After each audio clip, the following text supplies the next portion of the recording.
This spring cracked me wide open. Turning 25 and going back to school wasn't just about textbooks and deadlines. It became a journey back to myself. After my best friend, my soulmate/roommate moved out, things got quiet. And in that quiet, I really started to hear myself again. I took a trip to Sedona during midterms, thinking I needed an escape, but it ended up being a reminder, a spiritual nudge. This video is my reflection on growth, grief, healing, and all the messy beauty in between. Enjoy. Hey y'all, I'm back. Welcome back. This video is a little different. It's gonna be more of a sit down / update video. I took a little break from YouTube. As you guys could tell, I was doing a lot of living alone diaries. I really enjoyed it. Like, I think it was something that I think held me down throughout my spring semester. But of course, like anything else in life, I got way too caught up in having to have responsibilities, I guess you could say.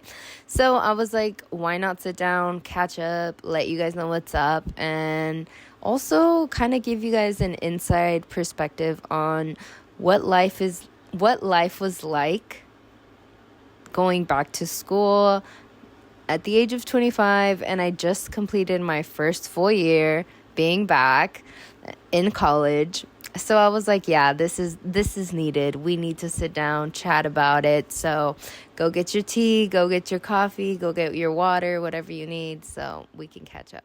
I think for a lot of you guys that have been watching my videos know that I started the Living Alone Diaries series kind of as a way to kind of help me, I guess you could say, alchemize my pain. I had been living with my best friend / life partner for about a year here in California, and before that was a year and a half, almost 2 years in Arizona. So I guess you could say there was some sort of attachment to each other. We were, each other's safety nets. We were very much always there for each other. And then I kind of had to go through this really abrupt kind of switch around of like then being on my own again and having to navigate through that and what it meant. And I think for a while it was a lot of like grieving, but also understanding that like, oh my God, I really built something here, and it was like beyond space and time type of feeling. Like I don't even know how to explain it. Like, I hope you guys know what I'm talking about, because like there was just this cosmic connection. I'm gonna sound like a crazy spiritual girl, but it's true. There was like this connection that there's no words to explain the type of feelings I got. And I didn't know this person for forever, growing up. I met this person when I moved out, and yet the minute I met this person, it was like if I knew this person for so many different lives, and like I knew we were together. But because we were both queer, we're like, hey, well, this is gonna be like our lavender marriage. And it literally was exactly that. I think when I lived with my best friend, there was just so much comfort. There was so much safety. There was so much joy. There was so much like enjoyment in the mundane life that we had. Like I knew when I would come home, I would have someone to talk to. I knew I'd have someone to cook with. I would have someone to cook for. I would have a reason to get my butt up. There was just so much of like the daily life that I guess I could, in a way, I took for granted, or I guess I didn't cherish as much as I wish I would have. But I also know that like, things aren't forever. Like the way things are will always be constantly changing. And I think that was the biggest lesson for both of us, especially for myself, was learning that like there will always be a constant change, even with good things, even with good people, and even with situations that feel like, oh my God, I've hit the jackpot and I don't want this to ever end. I think of the song Beautiful Things by Benson Boone. That song for me, it literally describes the feeling of that. Like, you have to really enjoy the present moment while you have the present moment, because it literally is called the present moment for a reason, and you will always in some way find yourself longing for what once was, because it's just so beautiful. Really me getting in my feels. Like, I swear, guys, I'm constantly always a nostalgic bitch.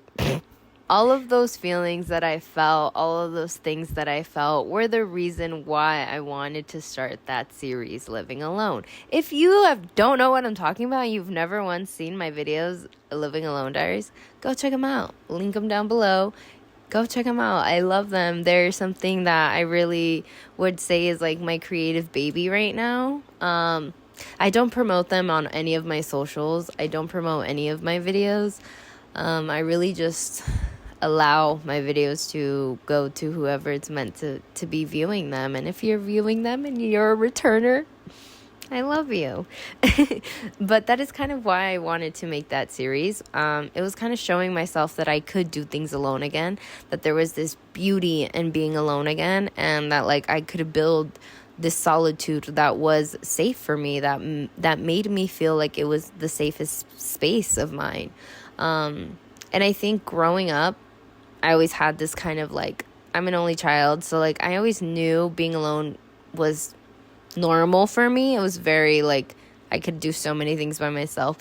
But there also came a time where I became so codependent of my friends, and I constantly had to see my friends every single day or every other day, and a lot of it was to like ride out the loneliness that I was constantly feeling from childhood, I guess you could say. Until I started to realize that, like, solitude is a beautiful thing, and being alone is a beautiful thing, and you won't always be alone. You really won't. There will be a day you have a pet in your life. There will be a day your parents are bugging you every single day, knocking on your door again. There will be a day you have a roommate again. There will be a day you have a partner, and maybe you and that significant other will move in together and have babies and all that. Like, so much in life will change, and it's constantly changing. And I think I just learned to appreciate the moments I got to be alone again, because each time I returned back to just focusing on me was a moment I got to heal something deeper. I got to shift something, and I got to like jump a timeline because I really took that time for myself. So I really do recommend it. Been an entire year of me being in college again, and I'm 25, and it was interesting. My first semester back, before I even get into my own experience from fall to spring, I think in general, the reason why I decided to go back to school as a 25-year-old was because I needed to go back to where I felt I just like kind of left, where I turned my back and I walked away and I didn't look back. I needed to go back to that point. I needed to revisit that version of myself, of what made me kind of run away from this life, or what made me feel like I was not good enough for education, or I couldn't be receiving this. And a lot of it was that I was just an 18-year-old girl that was like really stubborn and kind of going through a lot of mental things, and was just incapable of focusing on this. I had to go through things. I had to experience life. I truly do do believe in this, that like sometimes you have to just experience life, and you have to go through things, and you have to understand why life is the way that it is, and you have to understand that when you get an education, it is so important and it is so valuable. And I think you don't realize that when you're that young. I think we're kind of naive to the idea of education being a factor that can lead us further in life. And through my experiences, I realized how important education was, and how valuable education is. And most importantly, at a time where we're at right now with the situation we're in, if you're in America, yeah. So I decided I had to go back to school. I had to kind of right my wrongs here, and I had to really show myself that there is something I can accomplish. There is something that I can meet to the end. And all of that was only capable because I've I created a spiritual practice on my back. I had a foundation already. I had done so much healing. I understood what it meant to be disciplined. And I think that was the biggest one, was understanding I had to be disciplined before going back. Because it was not going to be like it was when I was 18. Like, I'm 25. I'm a grown-ass woman now. And this shit's coming out of my pocket. And it's going to be my time and energy here. So it's got to be worth it. And it was. It honestly was. I think overall, the whole year, it has empowered me so much more. It has brought me so much more to myself. And here's the biggest one. It has brought me so much spiritual awakenings. It has shined lights on things that I think I would have never seen or looked at that way if it wasn't for me being in school. And I think that's what is my biggest wanting to share. I'm going to be a voucher till the day that I die for women's history. Oh my God, you guys. I'm so grateful that I took this class. Like, I'm speaking to my mic so closely because I need you to understand. Like, me taking women's history literally blew my mind, blew my third eye open. It made me see things so differently. It made me feel so grateful for all the opportunities we had. But it also made me feel like, damn, we have to put in the work.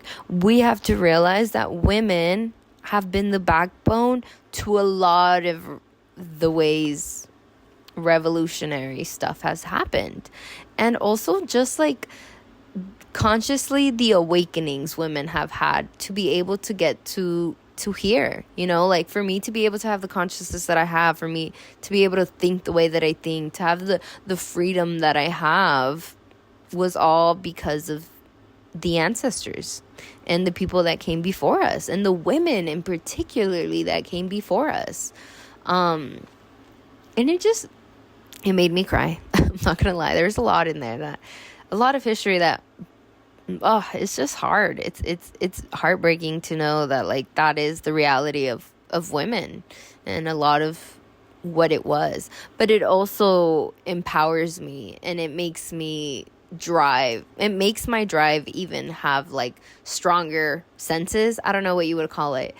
It makes me have so much more drive, because it makes me realize that, like, I am a woman and I am capable of like breaking down barriers. I am capable of creating new futures. I am capable of creating a new title for myself, a new label for myself, something that has never been done before. And that's what empowered me so much from women's history. And I think that's what I take back from it, is that, like, as a woman, be honored and be strong and be proud of what you are able to accomplish, even if it takes forever, even if it's hard, even if it takes day, night, and whatever, and it takes so much time of studying. Like, it will all be worth it at the end. Trying to get more comfortable here. That led me to having this type of conversation with one of the counselors at my school, and we talked about how there are a lot of women of color that truly don't get a higher education. You know, after high school, that's it. Sometimes community college, sometimes your bachelorette, but that's about it. It's like, you know, I don't remember the statistic, but it's like it's like less than 10%. I know maybe less than 10% of women that get a master's degree are of color. And that broke my heart. And it makes sense though. It broke my heart because it makes sense.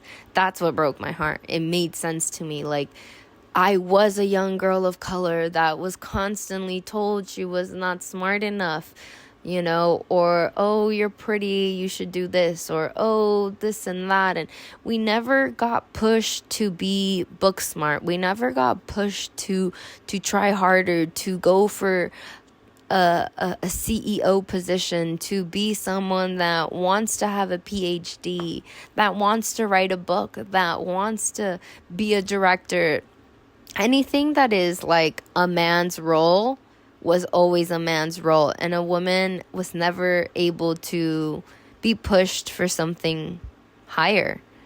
And I think after women's history and after this entire year of being in college again, it's really awakened me into realizing how I want to live up to my potential. I want to push myself and be one of the first women to be able to do that, to say that in my family line there is someone that has this and that degree and blah blah blah. And it just, yeah, I'm gonna like go off topic here, but it totally pushed me.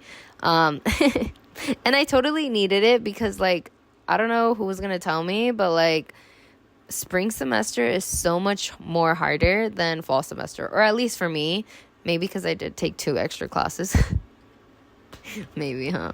But it was so much more challenging. It was like so much more difficult to like continue to juggle all these other things because I constantly was just like wanting to stop, but I couldn't. Is after midterms, because like, let me tell you, midterms killed me. It was insane. It was honestly insane having to experience midterms with 4 classes. I was like, so much papers, so much writing, so much reading, so much things, and then so much exams. So as soon as I finished my midterms, I was out of here. I clocked out and I needed a mini vacation. So then me and my soul sister left to Sedona for a while. If you don't know, I lived in Sedona for about 1.5 years, almost 2 years. It was literally my home, still is my home. It was beautiful to go back and to see it and to just have like this fun little road trip with my friend, my best friend, my sister. It was the best thing ever.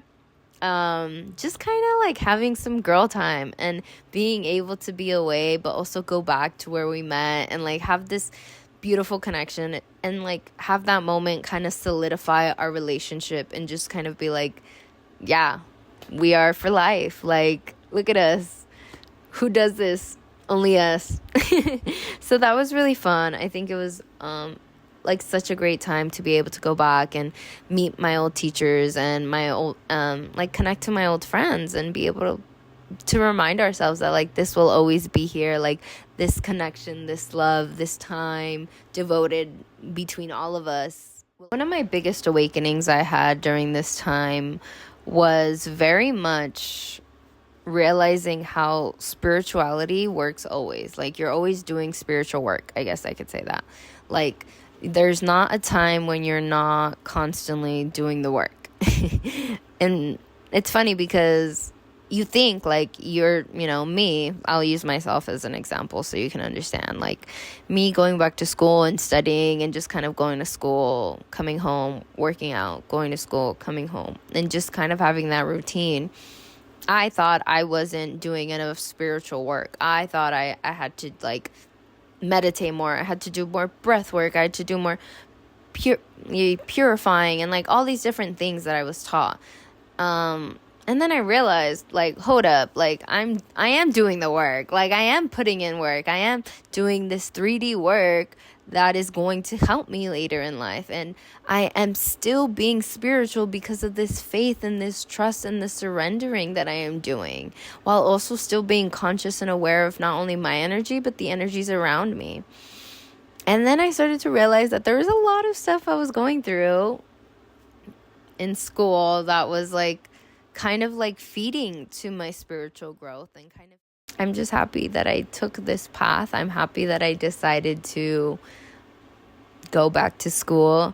I'm happy that that caused me to kind of lose time, lose connection, lose relationships, lose so much and shift so much of myself, because it was all worth it. It's all showing me that the dreams that I once had aren't just dreams, but goals. And these goals are actually tangible, and I'm actually able to feel them and see them in the near future. And it freaks me out, but it makes me excited because it shows me that, like, it's worth it. The work that I'm doing, it's all worth it. And, like, it will be. And so just remember, it's worth it. Now that we're here, we've made it to the end. So much of my yapping is done now. I do apologize.